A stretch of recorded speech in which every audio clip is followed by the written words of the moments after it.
Hey guys, welcome sa ating channel at in this video ay ituturo ko sa inyo kung paano nga ba natin malalaman kung sino-sino yung mga taong or mga devices na nakakonect sa wifi natin. Okay, pero syempre kung bago ka pa lang sa channel na to at gusto mo ng mga ganitong klaseng content patungkol sa mga freeload, mga tips at tricks at make money online, please don't forget to hit the like, subscribe button na rin ang notification bell. So yun nga, ang una natin gagawin ay pumunta tayo sa Play Store at i-download natin yung application na tinatawag na Who's on My Wi-Fi. So, Magdal. Okay? Ito po yung gumawa ng application na to, Magdal. Okay? So, hanapin nyo lang yan guys. So, pag sinerch nyo naman dyan, so number 1 siya na lalabas. So, pindutin nyo.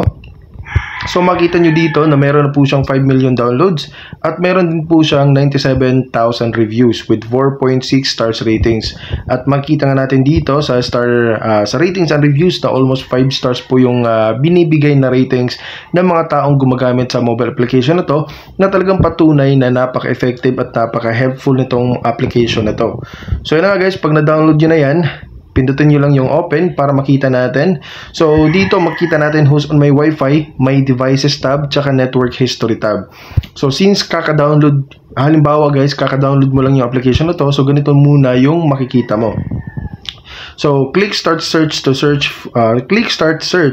for devices on your network. So, pag pinindot mo yung Start Search, so, click mo lang yan, tapos allow access para automatic na magsi-search siya.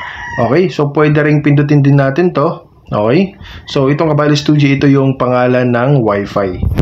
Okay guys, so pwede mo ring pindutin to dito guys, ayan, para lalabas lahat ng mga devices. So makita nga natin guys na sobrang dami yung mga connections, no? Or I mean mga devices na nakakonect dito sa Wi-Fi namin. Okay, so makita natin dito merong 8 devices. So bilangin natin 1, 2, 3, 4, 5, 6, 7, 8.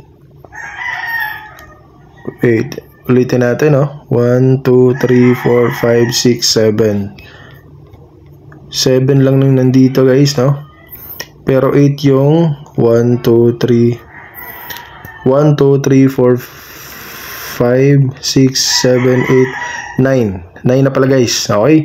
So, tama, 9. So, makita natin dito na itong IP na to, may icon na mobile phone, tapos ito parang router, ito parang laptop, tapos parang laptop. So dito guys, pindutin lang natin tong tatlong dot na nandito sa taas, tapos piliin natin itong preferences. So dito sa preferences, kailangan nating i-add to or i-turn on para naman mas makita natin ng detailed itong mga IP address na nakakonect sa Wi-Fi natin, no? So, pwede din natin pindutin itong dark mode para hindi masyadong masakit sa mata natin, no? So, pindutin lang natin or i-turn on natin itong show host name of devices if available. Okay? So, makita natin yung brand ng cellphone or devices para makita natin kung talagang laptop ba yan or mobile device.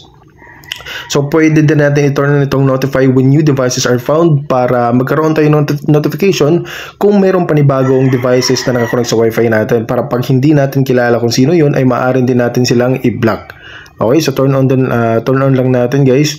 Then, pwede rin natin i-turn itong auto start search when opening the app para hindi ka na mag-manual search. Okay, so pag na-turn on mo yan guys, makita nga natin dito guys, ayan o. Sa 9 devices, itong Vivo V2059, ito yung device na nagagamit ko ngayon sa screen recorder.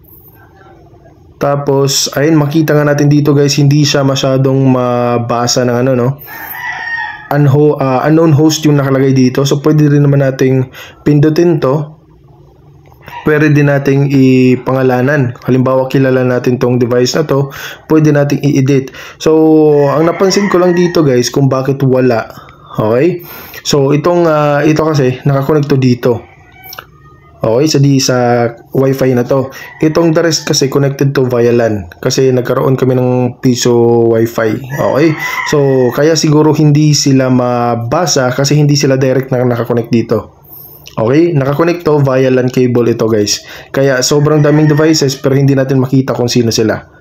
Okay? So, pero kapag sa inyo guys, kapag personal use nyo naman yung Wi-Fi nyo dyan sa bahay, tapos nakita nyo parang may unauthorized na nakaalam ng Wi-Fi nyo, so dito pa lang sa mobile application na to, makakapag-decide na kayo kung kailangan nyo na ba talagang magpalit ng Wi-Fi password. Okay? So, I hope na nakatulong tong video na to. At please don't forget to hit the like, subscribe, pati na rin ang notification bell.